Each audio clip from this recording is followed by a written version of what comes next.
dis-moi un petit peu, tu es sûrement expert en équations du premier degré, du second degré, voire même les équations trigonométriques.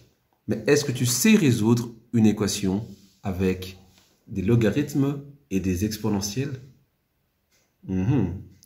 Voyons tout ça.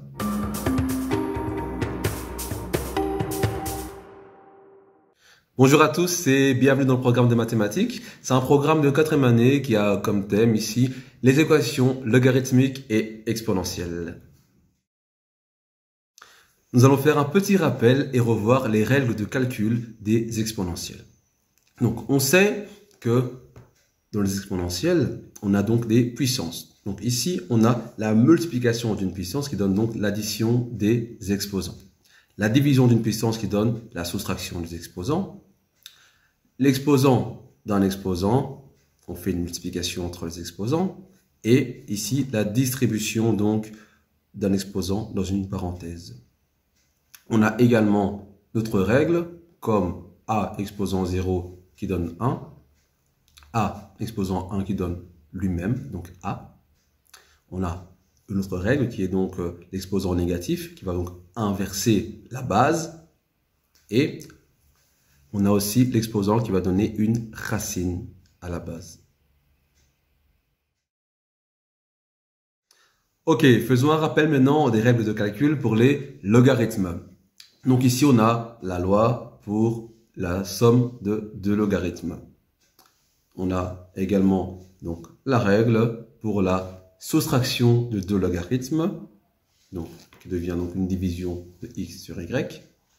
On a aussi la règle de la multiplication d'un logarithme où donc le n ici passe en exposant sur x. On a une dernière règle qui est très importante, qui est la règle du changement de base. Donc ici, on a un logarithme en base a qu'on va transformer en logarithme en base b. Nous allons un peu expliquer ici une formule qui est la formule d'addition de logarithmes. Donc, prenons ici a égale à 10 exposant petit a. Ça veut dire quoi? Donc, ça veut dire qu'ici que petit a, voilà, est le logarithme en base 10 de a. Prenons b est égal à 10 exposant petit b. Donc, ça veut dire la même chose ici que petit b va donc être égal à log en base 10 de grand B. Maintenant, on sait que 10 exposant a et 10 exposant b, si on les multiplie, ça fait donc a fois b. Et ce a fois b est égal donc à 10 exposant a plus b, règle d'addition des exposants. On continue, on entoure donc ici le 10 exposant a plus b. Ça veut dire quoi? Ça veut dire que a plus b est l'exposant à mettre sur 10 pour avoir a fois b. Donc, a plus b est le logarithme en base 10 de a fois b. Continuons. On sait ici que le petit a est égal à log de a et petit b est égal à log de b. Ce qui veut dire ici que petit a plus petit b, c'est donc log de a plus log de b, qui est donc égal à log de a fois b. Voilà, on a pu démontrer donc la formule d'addition. Donc, résolvons maintenant une équation exponentielle. Donc, 3 exposant en x est égal à 9 exposant en x plus 4. On voit ici que 9 n'est pas une base égale à 3. Donc, on va essayer de transformer 9 en base 3. Comment ça? On sait que 9, c'est égal à 3 au carré. Donc, on obtient ici que 3 exposant en x est égal à 3 exposant en 2 fois x plus 4.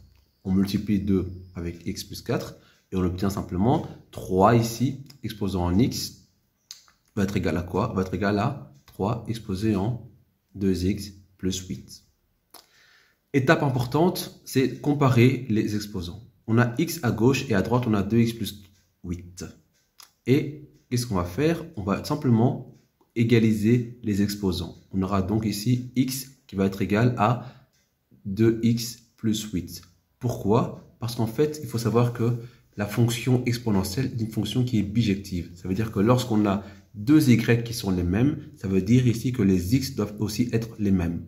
En gros, si on a les images qui sont les mêmes, c'est que les variables sont les mêmes. Donc on peut bien écrire x est égal à 2x plus 8. Là, ça devient une équation de premier degré, très simple, et on sait que la réponse est x égale à moins 8. Ok, passons maintenant à la dernière étape, l'équation logarithmique. On a log en base 2 de x qui vaut log en base 4 de x.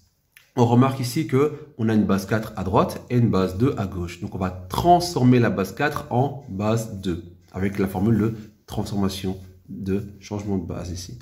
Donc on a log en base de x sur log en base 2 de 4. On remarque ici que log en base 2 de 4, c'est un nombre tout simplement. C'est l'exposant qu'on met sur 2 pour avoir 4. Ça veut dire donc 2. On peut réécrire alors que log en base 2 de x vaut simplement log en base 2 de x divisé par 2.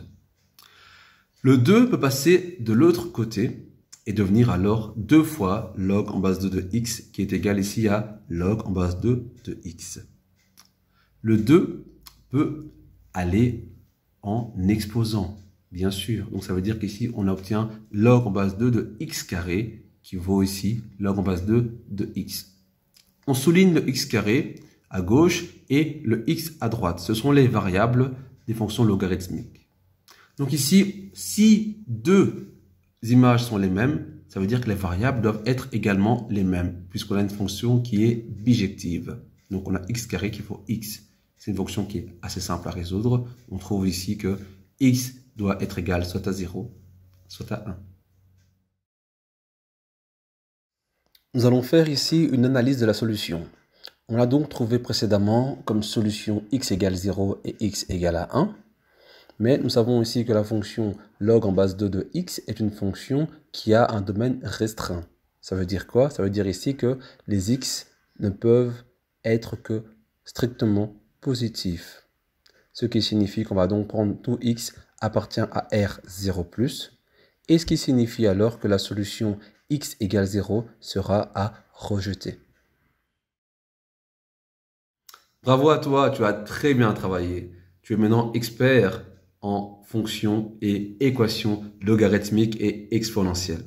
On se voit pour une prochaine séance. À bientôt.